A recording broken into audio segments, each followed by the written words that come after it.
We are back, and let me tell you, this week is packed with hot takes and big news straight out of Detroit. First up, Dan Campbell did not hold back on the praise for Jared Goff after that huge win against the Ravens. Then, trade rumors started swirling about a major boost for the offensive line. But it doesn't stop there. We're hearing whispers about a big-money pass rusher and a veteran defensive tackle possibly joining the roster. Hold on tight, because the last bit of news is the heaviest. But before we dive into every single detail of this breakdown, let me ask you for one quick favor. Subscribe to the channel. It costs absolutely nothing, it's free, and it keeps this Lions conversation going strong. Also, smash that like button so YouTube spreads this talk to even more Lions faithful. And of course, drop a comment below. This is our space. This is Pure One Pride. Look, I've seen a lot from this team, but I have to admit I was truly surprised by the way Dan Campbell talked about Jared Goff after that win over the Ravens. We know a coach always protects his quarterback, it's part of the game, but this time it felt different. Campbell didn't just praise him, he basically said there's nobody playing the position better right now. Nobody. And this comes after a game where the final score was 38-30 and our offense shined once again on Monday Night Football. It was huge, absolutely huge. Goff completed 20 of 28 passes, threw one touchdown, and watched our backfield studs, Montgomery and Gibbs, absolutely dominate the end zone with runs that left the Ravens reeling. But the thing that most impressed Campbell wasn't just the easy-to-spot box score stats. The coach talked about things most people don't even notice. Command in the huddle, changing the play at the line of scrimmage amid the stadium noise, fast defensive reads, and that small detail of making sure everyone is properly aligned. That's the stuff that those who live and breathe football understand the weight of, but those who only look at numbers might never get. And I'm asking you guys, isn't this exactly what we've always wanted in a quarterback? Someone who doesn't flinch under pressure, who understands the system, and who executes without any unnecessary drama. Because to be honest with you, it's been a long time since Detroit had this kind of confidence at the position. I remember the darker years, when any third down felt like a guaranteed punt. Today, with Goff, I feel something different. It's not just hope, it's the confidence that the play will be executed. Of course, outside of Detroit, people are going to laugh it off. They'll say Goff isn't Mahomes, he's not Allen, he's not Lamar. But it's a different reality here. Here, we value the player who wears the Honolulu blue with grit and delivers results both inside and outside Ford Field. And right now, no one can deny it. Goff is running this offense like a maestro. I know a lot of people are going to want to debate this, and I think that's great. Comment below if you agree with Campbell, or if you think it's an exaggeration. For me, hearing a coach say no, one plays better than his quarterback hits any fan right in the heart. It's pure pride. Especially after so many years of criticism and carrying the stigma of a team that never makes it. Now the conversation shifts gears. Brace yourselves, because there's more. If the offense has a commander like this, the front office is already looking at a major shakeup on the offensive line, and this next piece of news could significantly change what we see on the field.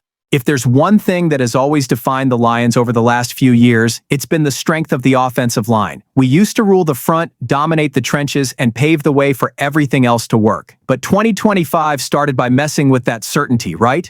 Frank Ragnow's surprise retirement was an absolute gut punch. Even worse, it forced the guys to scramble and reorganize the line without warning. Glasgow is a warrior. Everyone respects him. But you can feel he's not the definitive answer at center. And the rookies Ratledge and Mahogany have shown heart, but it's clear after the first 2 weeks that they still have a long way to go. That's the scenario where the circulating name comes in, Jackson Powers Johnson, or JPJ. Look, if this guy actually lands in Detroit, it would be a dream come true. The dude was drafted in the second round by the Raiders last year, played 15 games as a starter, and even made the all-rookie team. He's young, athletic, and has that nasty physical style of play that seems tailor-made for the grit of Detroit. Just to give you an idea, he weighs almost 330 pounds and still ran a 40-yard dash under 5.1 seconds. That is not normal. That is freak status. And you know the most interesting part? The Raiders don't seem to care about him at all. New regime, new picks, and JPJ kind of got sidelined. They've already lost faith, putting other guys into play, even when he was healthy. So I think,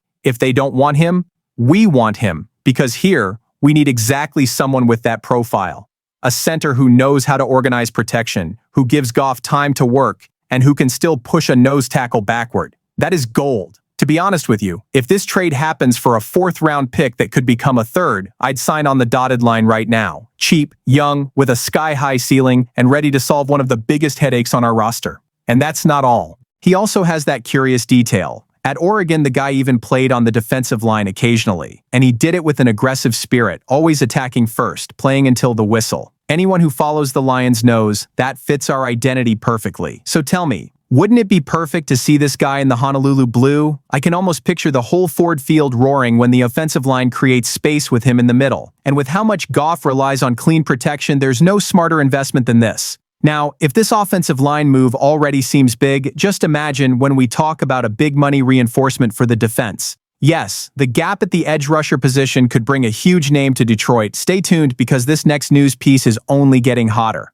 We know that in Detroit, nothing comes easy. The season barely started and we're already dealing with an injury at a key position. Last year, it was Aiden Hutchinson who scared us. This time, it's Marcus Davenport straight to the injured reserve. It's incredibly tough because we already lack depth in the edge rotation, and now the situation is critical. To make matters worse, this division is going to be a fight to the finish, and any small detail could decide who ends up on top. And that's where the hot rumor comes in. Trey Hendrickson, the Bengals' star pass rusher. The guy has a heavy contract, a total of $29 million, but if there's one target that could immediately change the landscape of our defense, it's him. Bleacher Report.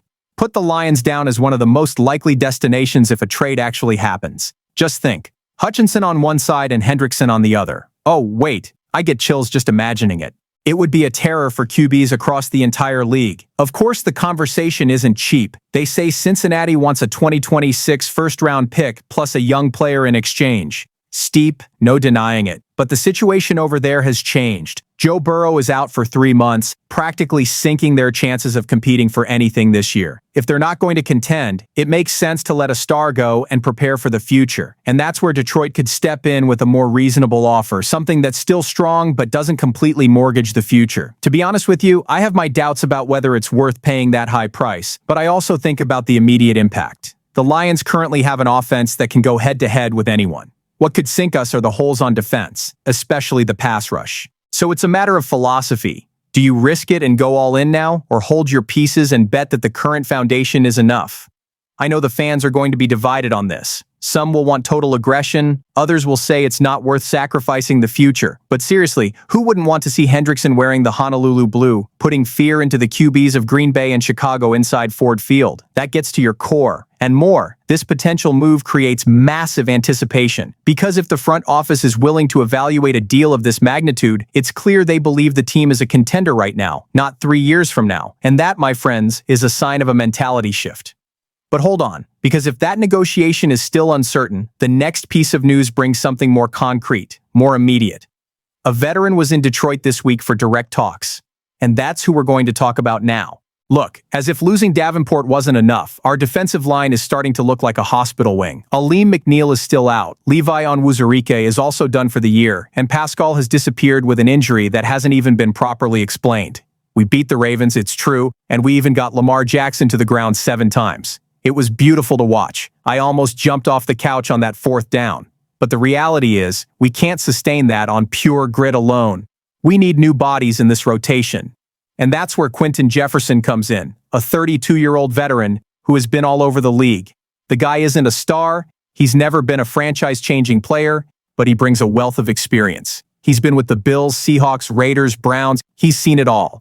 And just having that experience to anchor the line in big games is a huge help.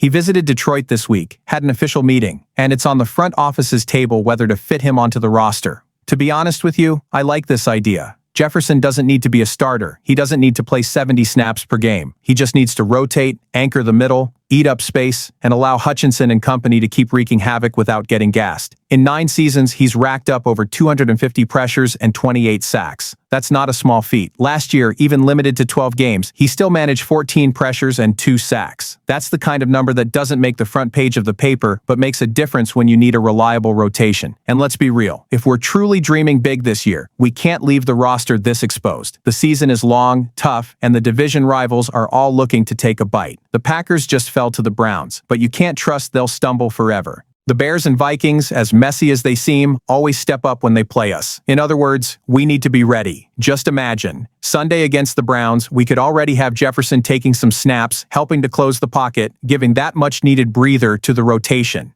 That's a small thing on paper, but huge on the field. I see it as a smart move. cheap, practical, and without compromising any draft capital like a huge trade would. Now, when you put this news together with all the others from the week, that's when the conversation gets serious. We have a coach's praise putting Goff up as the best in the league, trade rumors for a young center, talk of a big money star on the radar, and to top it off, a veteran visiting the house. The fan base can feel that something big is brewing, and in a moment, I'll tie all this together so you can see the real dimension of what's happening in Detroit.